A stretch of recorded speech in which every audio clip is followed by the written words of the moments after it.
Hello' everyone, কি খবৰ সকলোৰে? আশা কৰোঁ সকলোৱে ভালে আছে।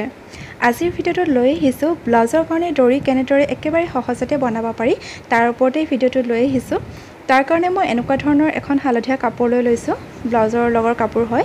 কাপোৰখন এনেদৰে সমানে ভাঁজ কৰি ল'ব আৰু এয়া মই পুনৰ মুকলি কৰি দিলোঁ আৰু যিটো ভাঁজ দিছিলোঁ তাতে এটা চিন পৰি গৈছে, সেইটো চিনে মই এনেদৰে কেঁচিৰে কাটি গৈছোঁ। আপোনালোকে স্কেলেৰেও আঁচ টানি ল'ব পাৰে এনেদৰে। এয়া মই এনেদৰে চুকীয়াকৈ কাটি ল'লোঁ। এতিয়া ইয়াতো এনেদৰে মই এটা নিৰ্দিষ্ট সমান দূৰত্বত এনেদৰে কাটি লৈছোঁ। আপোনালোকে ইয়াতকৈ অলপ বহলকৈও ল'ব পাৰে, তেতিয়া আমাৰ চিলাবলৈ সুবিধা হয়। কাপোৰখন যিহেতু মোৰ অলপ ঠেক হৈছে, সেইটো কাৰণে মই এনেদৰে 3 টুকুৰা কাপোৰ ল'ম চুকীয়াকৈ। আপোনালোকৰ যদি কাপোৰখন অলপ বহল হয়, এনেদৰে 3 টুকুৰা কাটি নল'লেও হ'ব। এটুকুৰাতে যদি কাম হৈ যায় তেতিয়াহ'লে বহুত ভাল কথা, চিলাবলৈও ভাল হয়, দেখিবলৈও ধুনীয়া লাগে। কিন্তু মই এনেদৰে জইন দিব লগা হ'ব আৰু যিহেতু কাপোৰখন অলপ সৰু হৈছে সেইটো কাৰণে।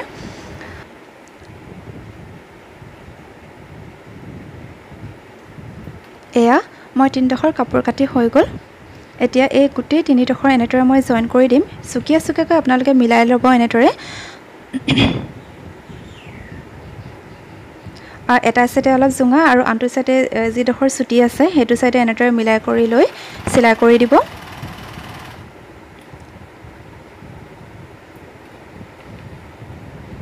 এয়া চাওকচোন, এনেদৰে মিলাই যাব। এতিয়া আনডোখৰো মই আপোনালোকক দেখুৱাই দিম কেনেদৰে কৰিলোঁ।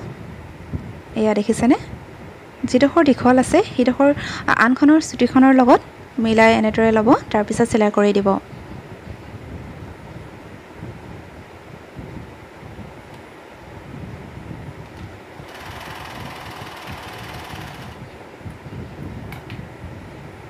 এয়া মোৰ জইন কৰি হৈ গ'ল।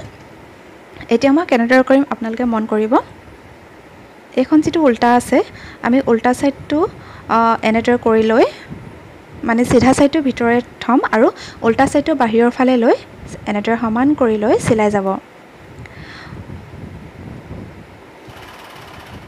যিমান পাৰে পোনকৈ চিলাবলৈ চেষ্টা কৰিব, তেতিয়া আমাৰ দৰিটো দেখিবলৈ ধুনীয়া হয়।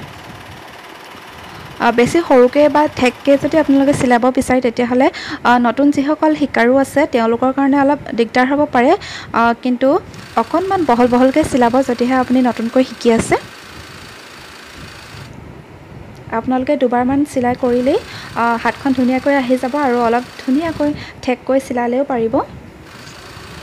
যিসকলে নতুনকৈ দৰি শিকিম বুলি আহিছে, এই ভিডিঅ'টো তেওঁলোকৰ বাবে হয়। একেবাৰে মই সহজকৈ দেখুৱাবলৈ চেষ্টা কৰিছোঁ। যিহেতু প্ৰথম চিলাব আপুনি, মই অকণমান বহলকৈ চিলাইটো কৰিছোঁ যাতে আমাৰ ওলোটা কৰিবলৈ সহজ হয়। প্ৰথম চিলালে আমি সদায় অলপ বহলকৈ চিলনিটো দিব লাগে, মানে মই দেখুৱাম আপোনালোকক কিমান বহলকৈ মই চিলনিটো দিছোঁ। কিন্তু চিলনিটো খুলি নাযাবৰ কাৰণে মই আৰু এটা ডাবল চিলাই কৰি দিছোঁ।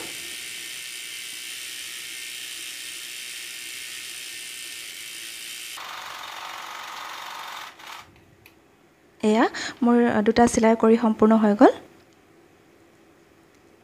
এয়া চাওকচোন, মই ইমানখিনি দূৰত্বত চিলাইটো কৰিছোঁ। আপোনালোকে ইয়াতকৈ অলপ ঠেককৈও কৰিব পাৰে চিলাইটো, তেতিয়া দৰিটো দেখিবলৈ ধুনীয়া হয়। কিন্তু যিহেতু আপুনি প্ৰথম চিলাব, সেইটো কাৰণে ইমানখিনি বহলকৈ ল'ব আপুনি। আৰু চিলনিটোৰ বাহিৰ চাইডে যিখিনি আমাৰ এক্সট্ৰা কাপোৰ আছে সেইখিনি কাটি দিছোঁ। চাব যাতে চিলনিটোত কাট খাই নাযায়।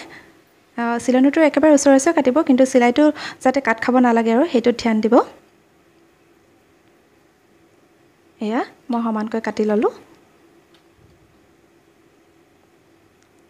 এতিয়া কি কৰিম আপুনি ভালদৰে মন কৰি ল'ব।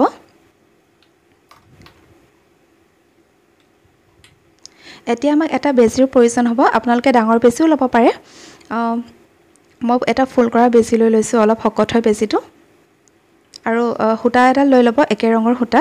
দৰিটোৰ লগত একে ৰঙৰ সূতা ব্যৱহাৰ কৰি এটা গাঁঠি দি ল'ব তলতে।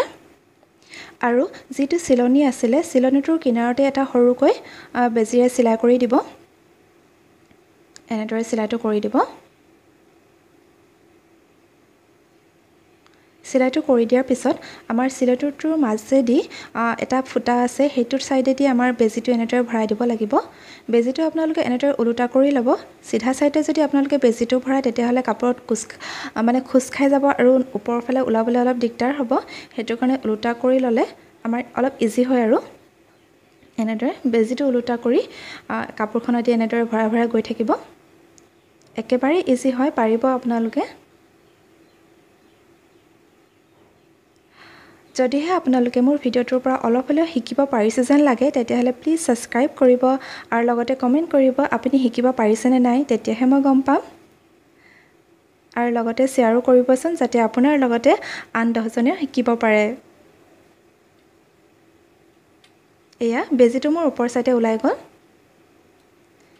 এয়া দেখিছেনে এনেদৰে কোচ খাই যায় তাৰপিছতে এতিয়া মই কেনেদৰে ওলোটাটো চিধা কৰিম সেইটো মন কৰি ল'ব এইখিনিতে আমাৰ মেইন পইণ্টটো আছে এইখিনিতে আমাৰ অকণমান কষ্ট হয় আৰু বাকীবিলাকতো একেবাৰে সহজে হয় আপোনালোকে দেখিলেই এয়া দেখিছেনে যিটো আমি চিলাই যে কৰি লৈছিলোঁ সেই চিলাইটো আমি এতিয়া ভিতৰ চাইডে এনেদৰে ভৰাই দিম যিহেতু আমাৰ ভিতৰ চাইডে সোমাই আহিলেহে কাপোৰখন চিধা হ'ব এয়া দেখিছেনে মই বেজিটোৱেদি যিটো চিলাই আছিলে সেই চিলাইটো এনেদৰে ভৰাই দিছোঁ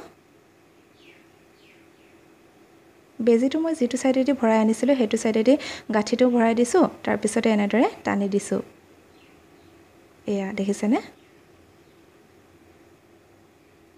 এনেদৰে টানি দিব তেতিয়া আমাৰ অকণমান সহজতে ওলাই আহে যিটো আমাৰ চিলনিৰ বাহিৰ চাইডটো যে সেইটো চাইডে ধৰি কেনে কাপোৰখন টানিব তেতিয়া আমাৰ সহজতে ওলাই আহে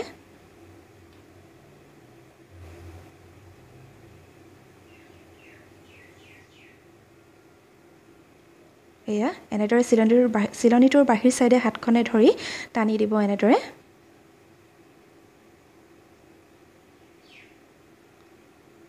ইয়াতে অলপমান সময় লাগে আৰু বাকীবিলাকতো একেবাৰে সহজ হয়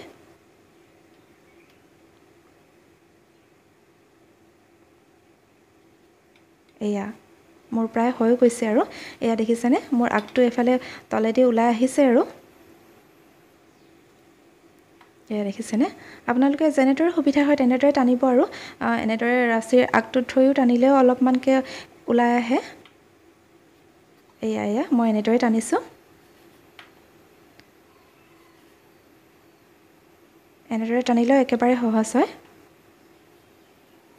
চাওকচোন কিমান ধুনীয়াকৈ ওলাই আহিছে শেষৰখিনি প্ৰথমতেহে অকণমান দিগদাৰী হয় আৰু পাছততো একেবাৰে ধুনীয়াকৈ ওলাই আহিছে আপোনালোকে এনেদৰে কৰিবচোন একেবাৰে সহজ হয় দৰি বনোৱাটো ব্লাউজত আপোনালোকে নিজৰ ব্লাউজত নিজে দৰি চিলাই ল'ব পাৰিব যদিহে আপোনালোকে দোকানতো এটা ব্লাউজ চিলাই কৰিবলৈ দিয়ে ব্লাউজটো যদি কেনেবাকৈ খহি যায় আপোনালোকে ঘৰতে এনেদৰে একে ৰঙৰ সূতা ব্যৱহাৰ কৰি চিলাই কৰি ল'লে ধুনীয়াকৈ এটা দৰি হৈ যায় আমাৰ এয়া মোৰ দৰি কমপ্লিট হৈ গ'ল এইটো মোৰ ব্লাউজ আছিলে অকণমান খহি যোৱা যেন লগাৰ কাৰণে মই এনেদৰে দৰিটো চিলাই কৰি লৈছোঁ এনেদৰে আপোনালোকে লগাব পাৰে লটকন নোহোৱাকৈও এনেদৰে দুডাল তিনিডাল দি এটা ডিজাইনো উঠে আৰু দেখিবলৈ ধুনীয়া লাগে ব্লাউজটো আনকমন লুক এটা আহে কিন্তু মই ইয়াতে লটকন ব্যৱহাৰ কৰিম এই আগকেইটাতে মই লটকন চিলাম বুলি ভাবিছোঁ নেক্সট ভিডিঅ'ত মই লটকনৰ ভিডিঅ' লৈ আহিম আপোনালোকৰ বাবে লটকন কেনেদৰে চিলাব পাৰি একেবাৰে সহজতে তাৰ ওপৰতে ভিডিঅ'টো লৈ আহিম